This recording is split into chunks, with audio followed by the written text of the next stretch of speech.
The sea holds us now. Join us in the deep mist. What does the ocean remember? Every ship that ever sank. Every sailor who ever drowned. Every secret thrown into its depths, weighted with stones and hope. We think the sea is silent because it cannot speak our language. But what if it has its own voice? And what if that voice could be held in your hands, pressed against your ear, whispering truths that were never meant for human hearing? This is the story of a fisherman who found the ocean's memory in a shell. And like all who listen too long to the deep, he forgot how to come back to the surface. Bahati was a simple man. He fished the waters near the village of Pwani the way his father had, and his father before him. He knew the currents, the seasons, the places where the big ones gathered. He was not rich. He was not ambitious. He was content. But content men are not careful men. One evening, as the sun bled into the horizon, Bahati's net snagged on something heavy. He pulled, expecting a tangle of rock or a lost anchor. Instead, he found a shell. Not just any shell. A conch of impossible size and beauty, its surface spiraled with patterns that seemed to shift as he watched. It pulsed with a faint, inner light. He brought it into the boat. He held it to his ear. And the ocean spoke to him. Not in words, in memories. He heard the cries of drowning sailors from a shipwreck 300 years ago.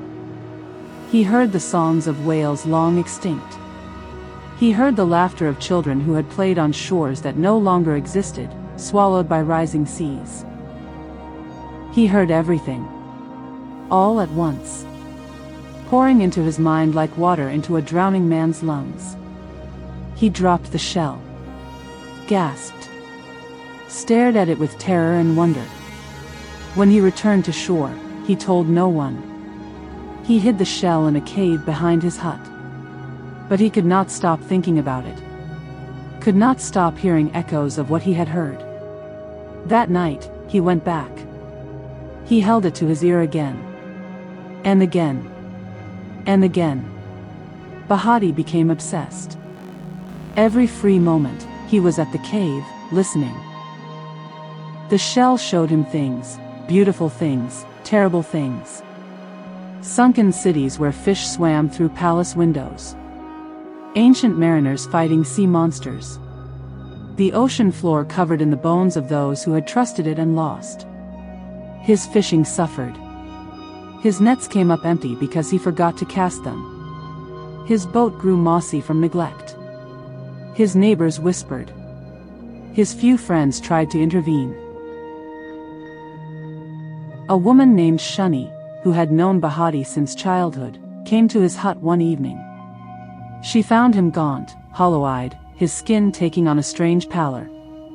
"Bahati," she said, "you are disappearing. What has happened to you?" He tried to explain. The shell.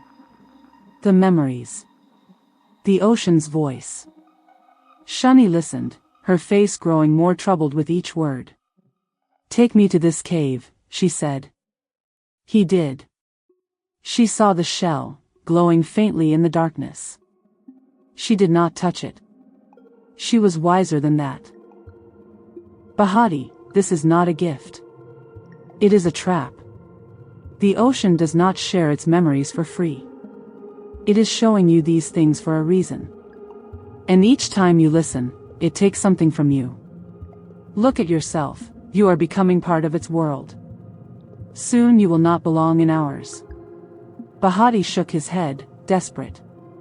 "But the things I've seen, Shani, they're incredible. Important. Someone should know. The ocean does not want someone to know. It wants someone to keep. You are not learning its memories. You are being filled with them. And when you are full, you will not be Bahati anymore. You will be the ocean's archive. Its librarian. Its prisoner." Shani left, refusing to touch the shell, refusing to listen. She went to the village elders, told them what she had seen. But the elders, old and cautious, did not act quickly enough. By the time they came to investigate, Bahati was gone. Bahati did not leave the village. He left himself. He was found 3 days later, standing at the water's edge at midnight, the shell pressed to his ear, his eyes wide and unblinking. When the elders approached, he spoke, but his voice was not his own. It was layered, ancient, cold as the deep. He listens well. He will make a fine keeper. The shell had been using him. Not just showing memories, recording them. Every time Bahati listened, the shell absorbed a piece of his own life, his own memories, replacing them with the ocean's. He had been trading his humanity for the sea's stories, bit by bit, without knowing it. The elders tried to take the shell. The moment their hands touched it, they recoiled, not burned, but drowned. Not physically, but spiritually. For a terrible instant, each of them felt what it was like to sink into black water, lungs burning, light fading above. They let go. The village was divided. Some wanted to destroy the shell. Others feared that destroying it would release everything it held, all those centuries of memory, into the world at once, drowning them all in visions. They did nothing. Shani, however, could not do nothing. She went to the cave alone, determined to save Bahati or end him, whichever was kinder. She found him seated against the wall, the shell in his lap, his skin now pale and slick as a drowned man's. His eyes, when they opened, were the color of deep water. "Shani," he said, and his voice was almost his own. Almost. "I remember everything. Every ship. Every storm. Every soul the ocean has taken. They're all in here." He tapped the shell. "And now they're in me. Come back," she whispered. "Please." He smiled, a sad, watery smile. "I can't. There's too much. If I leave, all of it spills out. Drowns everyone. The shell is a dam, Shani. And I am the one holding it closed."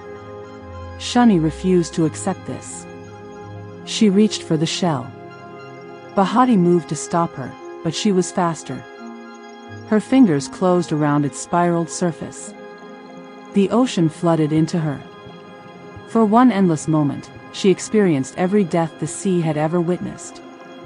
Every cry for help swallowed by waves. Every last breath bubbled to the surface and gone. Every sailor, every swimmer, every soul who had trusted the water and been betrayed. She screamed. But no sound came out, only bubbles, in her mind, rising toward a light she would never reach.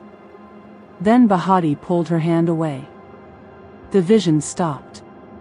She collapsed, gasping, weeping. "Now you understand," he said gently. "The shell cannot be destroyed. It cannot be moved. It must be held. By someone willing to become its keeper. I am that someone now." Shani looked at him, at what he had become. His body was still there, but his spirit was half submerged, tethered to depths she could not imagine. "How long?" she whispered. "As long as the ocean remembers. Forever." The village made a decision. They could not destroy the shell. They could not move it. So they would protect it, and its keeper. They built a shrine around the cave. Not a place of worship, but a place of guardianship. Shani became the first of a new line. The watchers of the shore, those who would tend to Bahati, bring him food he no longer ate, speak to him as his humanity slowly faded. Years passed. Bahati spoke less and less. His skin grew translucent, his veins visible like drowned rivers. His eyes, when he opened them, reflected ships that had sunk centuries ago, faces that had been lost before his great-grandparents were born. But sometimes, on quiet nights, he would speak, and his voice would carry the weight of ages. "The shell holds more than memories," he told Shani once, decades later, when she was old and he was unchanged. It holds promises. Every soul the ocean took, it promised to remember. That is its curse. To never forget. To carry every debt forever. Shani, frail now, held his translucent hand. And you carry it with them. I am the ocean now. And the ocean is me. When Shani died, her daughter took her place. Then her granddaughter. Then her great-granddaughter. The watchers of the shore became a sacred duty, passed down through generations. And Bahati, or what remained of him, sat in his cave, the shell in his lap, listening to the ocean's endless memories. He no longer aged. No longer spoke. No longer remembered his own name. But the shell glowed. And the ocean was at peace, knowing its stories were held. Some say he still sits there, in a cave by the shore, his body fused with the rock, his eyes staring at depths only he can see. Travelers who know the story sometimes leave offerings at the cave's mouth. Not for him, but for the ocean, hoping it will remember them kindly when their time comes. The shell waits. The ocean remembers. And somewhere in the darkness, a simple fisherman holds it all together. Bahati wanted to hear the ocean's stories. He didn't know the ocean wanted a storyteller of its own. His fate teaches us that some knowledge is not meant to be possessed, it is meant to be respected from a distance. The sea keeps its secrets for a reason. And those who pry too deeply may find themselves kept instead. But what do you think? Was Bahati a victim of his own curiosity, or was he chosen by forces he could never have resisted? Could Shani have saved him, or was his fate sealed the moment his hand touched the shell? And what would you do if the ocean offered you its memories? Let me know in the comments below. The cave still stands. The watchers still watch. And in other depths, other secrets wait to be found. If tales of ancient forces and the humans who become their vessels haunt you, you cannot miss the woman who planted a forest alone, creating a home for exiled spirits. The link is on the screen right now.